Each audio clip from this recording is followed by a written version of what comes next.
Joining me now from the worldwide leader in sports, ESPN NBA reporter Brian Windhorst. How are you, Brian?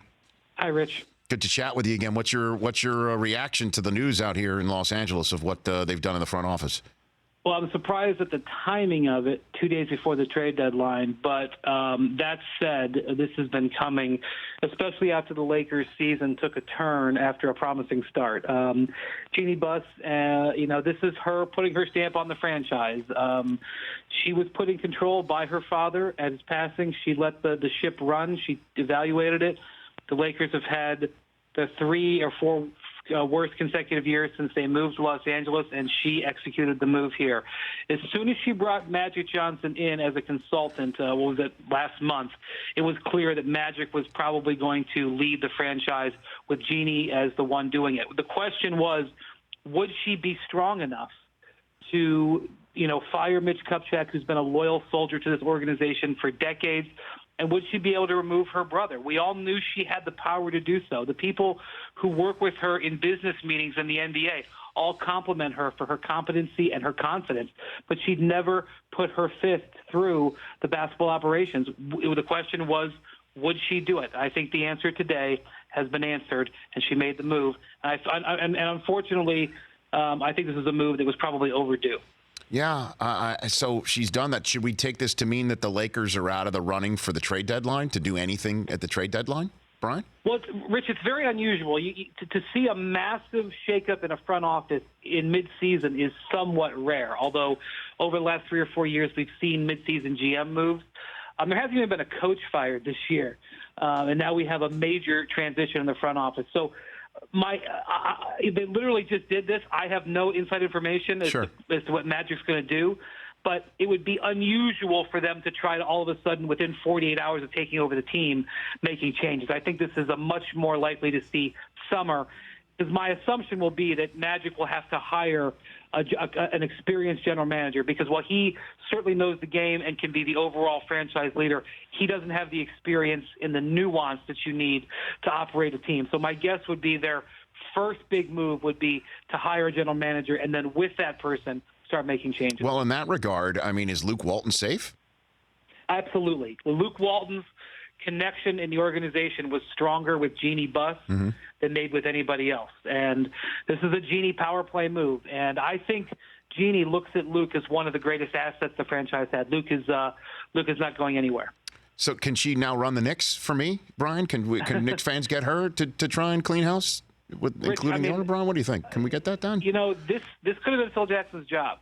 And, I don't know what happened between Phil and Jeannie.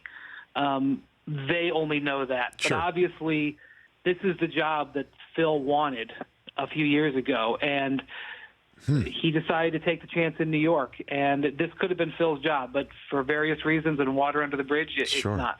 Brian Windhorst of ESPN joining me here on the Rich Eisen Show. Can we connect any dots in the fact that Boogie Cousins didn't wind up in a Laker uniform?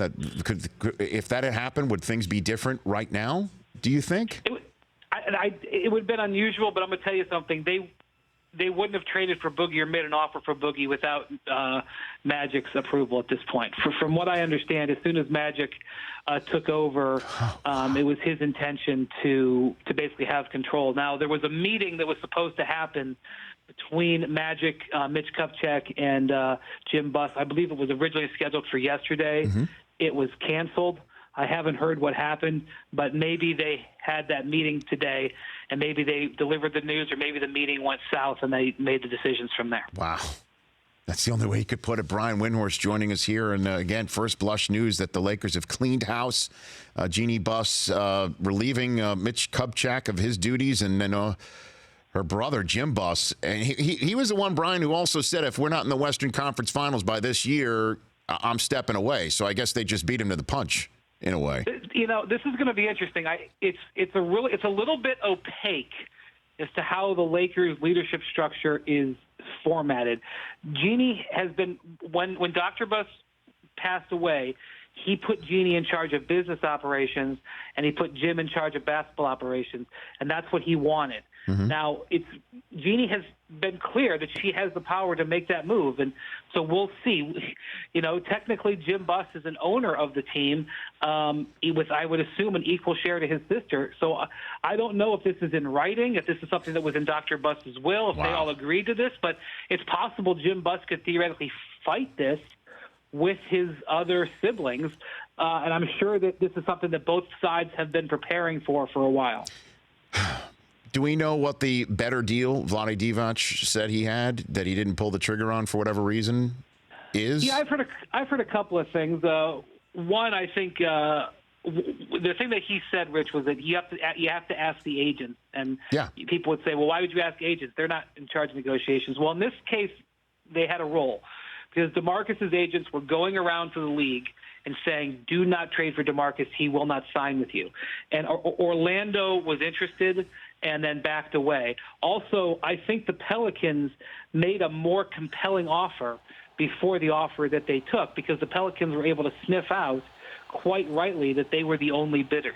So what exactly was Vlade talking about? Only Vlade knows. But I think it had to do with the fact that the threats, once DeMarcus's agents got wind that they were seriously looking to trade him, they went on across the league and saber rattled all over the place, and that changed the offers that they were willing to give. And it might have forced the Pelicans, being told that DeMarcus was not going to re-sign there, to say, you know what, we're not going to give you, piece A and B. We're only going to make it piece A. So what would be Boogie Cousins' agent's reason for doing that? Just to screw over the Kings, or they wanted Boogie to stay in Sacramento, or wanted to steer him to a spot that he wanted in a situation that obviously he had little leverage? Brian? Rich, it's an excellent question, and it's a very simple answer. How does $30 million sound is the answer. That sounds great. That sounds great. There's a new rule. When I say new, Rich, I mean it's less than a month or two old in the new collective bargaining agreement, where if you are a star player, if you meet certain criteria, and Boogie does, you can re-sign with your team for the number for him this summer would have been $210 million. If you get traded anywhere, no matter what happens, you can't sign for that much money, and the contract he could get right now would be about $30 million less. It's basically a de facto franchise tag.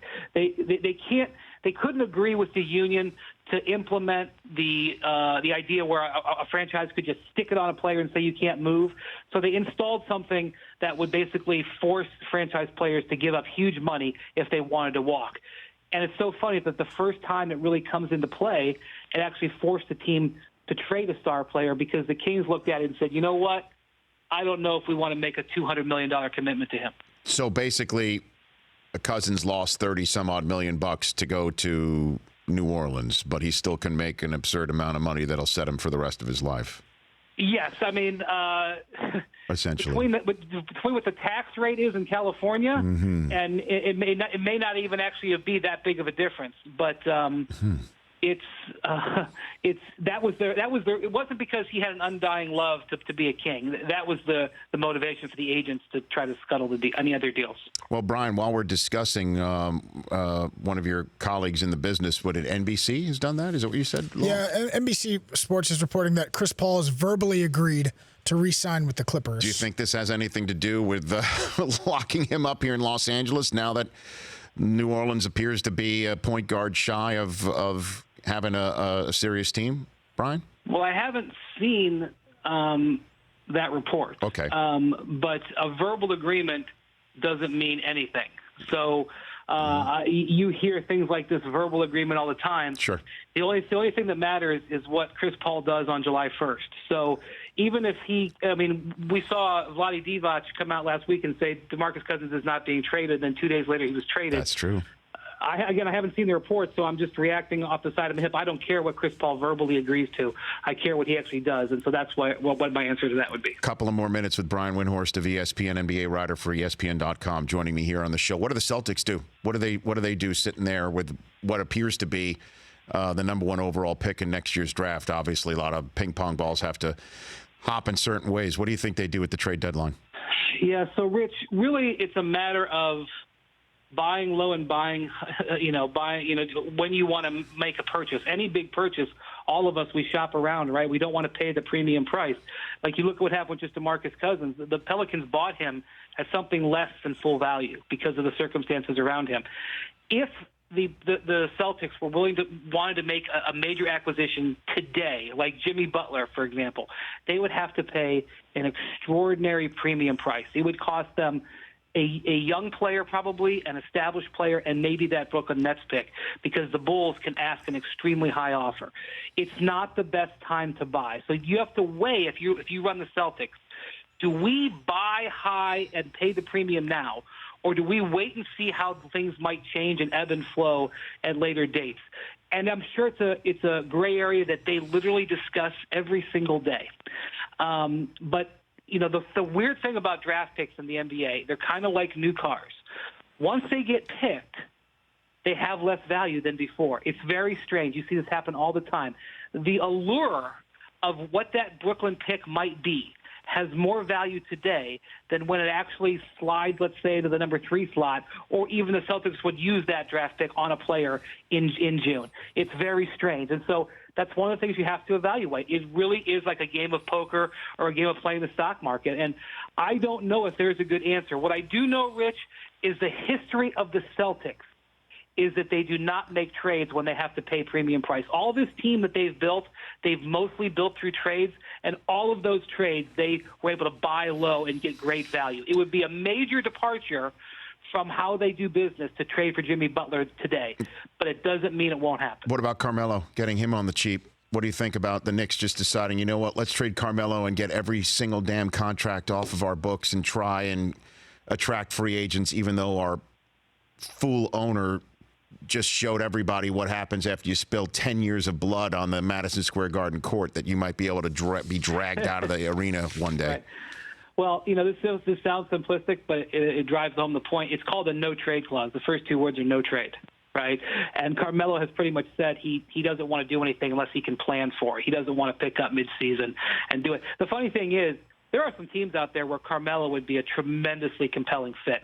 Oklahoma City, for example. Imagine putting him next to Russell Westbrook and Steven Adams. Phoenix, imagine putting him next to Devin Booker. They're a really good young player.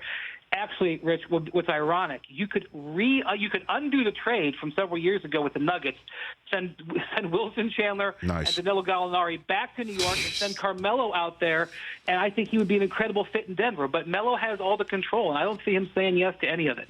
Brian, love catching up with you. We'll chat soon, hopefully. Thank you. Thanks, Rich. Take care. Yeah, there you go. Brian Windhorst.